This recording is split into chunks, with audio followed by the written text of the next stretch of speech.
नमस्कार, big news big show में आपका स्वागत है। आपके साथ मैं हूं राज ठाकुर। सबसे पहले बात महाराष्ट्र और झारखंड की करेंगे और उसके साथ साथ बात होगी 4 अन्य प्रदेशों की 15 विधानसभा सीटों पर उपचुनाव की जो संपन्न हुए हैं। हम आपको बताएंगे लोकतंत्र के इस महापर्व में किन बड़ी हस्तियों ने हिस्सा लिया और इस दौरान उन्होंने क्या कुछ कहा। इसके बाद बात होगी हरियाणा बीजेपी कोर ग्रुप की बैठक की। पंचकुला में आयोजित इस बैठक में बीजेपी के मुख्यमंत्री नायब सैनी, पूर्व मुख्यमंत्री मनोहर लाल यानी केंद्रीय मंत्री और बीजेपी प्रदेश अध्यक्ष मोहनलाल बडौली, प्रदेश प्रभारी सतीश पुनिया समेत बीजेपी के तमाम बड़े नेता मौजूद रहे। लेकिन इस बैठक में क्या कुछ निकला वो भी आपके सामने रखेंगे और साथ ही साथ विस्तार से बताएंगे कि इस बैठक के मायने क्या। बात हरियाणा विधानसभा अध्यक्ष की भी करेंगे जिन्होंने मीडिया को संबोधित किया और 4 दिनों तक चली विधानसभा सत्र की पूरी जानकारी भी साझा की। इसके बाद आपको हिमाचल लिए चलेंगे जहां की सरकार इस समय कई तरह के सवालों में घिरी है। दरअसल अभी हिमाचल भवन की नीलामी का विवाद थमा नहीं था कि अब हाईकोर्ट ने HPDTC के 18 होटल्स को तुरंत प्रभाव से बंद करने के आदेश जारी कर दिए हैं। लेकिन कोर्ट की ऐसी सख्ती क्यों देखने को मिली, इस बारे में भी हम आपको जानकारी देंगे तफसील से। तो शुरू करते हैं बिग न्यूज बिग शो का सफर। अगले आधे घंटे तक कहीं मत जाइए क्योंकि तमाम खबरें सीधा जुड़ी है आपसे।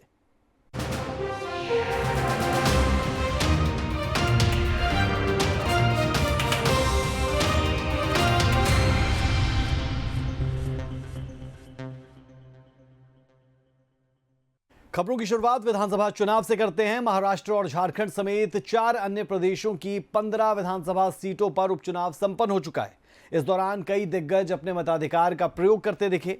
महाराष्ट्र में फिल्मी सितारों से लेकर राजनीतिक हस्तियों ने लोकतंत्र के इस महापर्व में हिस्सा लिया। ये रिपोर्ट देखें।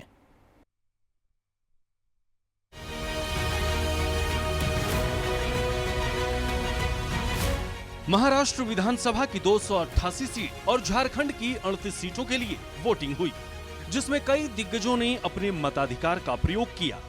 खासकर महाराष्ट्र में फिल्मी सितारों से लेकर राजनीतिक हस्तियों ने लोकतंत्र के इस पर्व में हिस्सा लिया और अपने पसंदीदा उम्मीदवार को वोट किया।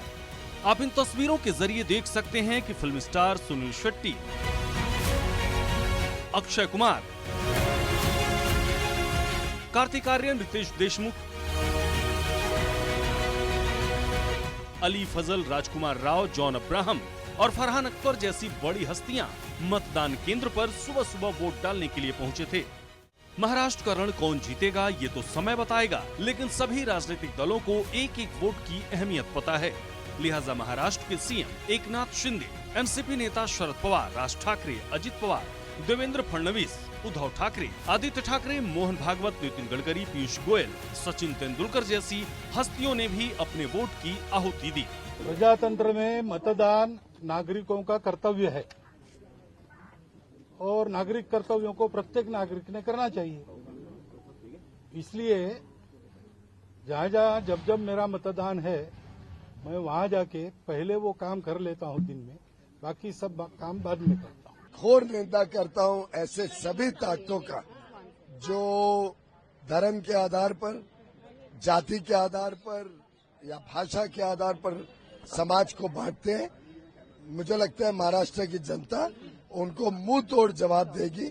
इस चुनाव में भारी संख्या में वोट करके ऐसे सभी लोग जो एक धर्म के आधार या एक जाति को अलग करने की, समाज को बांटने की, बंटवारे करने की कोशिश करते हैं, इन सभी राजनीतिज्ञों को महाराष्ट्र की समझदार जनता मुंह तोड़ जवाब देगी। वही बात झारखंड चुनाव की करें तो यहाँ दूसरे चरण के लिए 38 सीटों पर वोटिंग हुई है और प्रदेश के कई बड़े राजनीतिक हस्तियों ने वोट डाला। इस दौरान हर किसी ने अपनी अपनी जीत का दम भी भरा। बिल्कुल हमारी सरकार रहेगी, अभी भी रहेगी, है भी और अभी भी रहेगी। ने पूरा भरोसा जो जनता का रुझान जो है और उन लोगों का, जैसे कि जो योजनाएं माननीय हेमंत सोरेन ने या उनके जो कैबिनेट के जितने भी सदस्य हैं, उन लोगों ने इस क्षेत्र का विकास के लिए जो चीज सोचा है, इसी सोच के आधार पर ये चुनाव होगा और फिर से बनेगा यहाँ पर। बता दें कि महाराष्ट्र और झारखंड के अलावा देश में 4 दूसरे प्रदेशों की 15 सीटों पर भी उपचुनाव हुए हैं। इनमें एक यूपी का मुजफ्फरनगर सीट भी है, जहां से पुलिस की टीम पर पथराव की खबरें आई। जनपद मुजफ्फरनगर में मीरापुर उपचुनाव के दौरान यहाँ पर एक सूचना प्राप्त हुई थी कि थाना ककरौली में ग्राम ककरौली के पास कुछ लोगों ने हुड़दंग किया है। मौके पे तत्काल फोर्स पहुंच गई थी। वहां दो पक्षों के बीच में कुछ छोटी सी झड़प हुई थी। पुलिस द्वारा वहां पर सूक्ष्म बल प्रयोग करके सबको हटा दिया गया। मौके पर शांति व्यवस्था कायम है। बता दें कि महाराष्ट्र की सभी 288 सीटों पर सिंगल फेज में वोटिंग हुई है, जबकि झारखंड में 2 फेज में मतदान हुए हैं। पहले फेज में 13 नवंबर को 43 सीटों पर मतदान हुआ है। अब देखना होगा कि 23 तारीख को चुनावी रिजल्ट में जनता का फैसला किसके हक में आता है। ब्यूरो रिपोर्ट, सूर्या समाचार। महाराष्ट्र और झारखंड में चुनावी खबरों के बाद अब बात हरियाणा की करते हैं, जहां बीजेपी कोर ग्रुप की बैठक का आयोजन किया गया।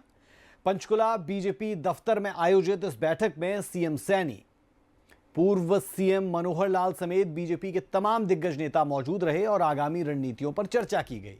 लेकिन ये आगामी रणनीति है किस चीज को लेकर, और ठीक चुनावों में जीत के बाद इस तरीके की बैठक के क्या मायने?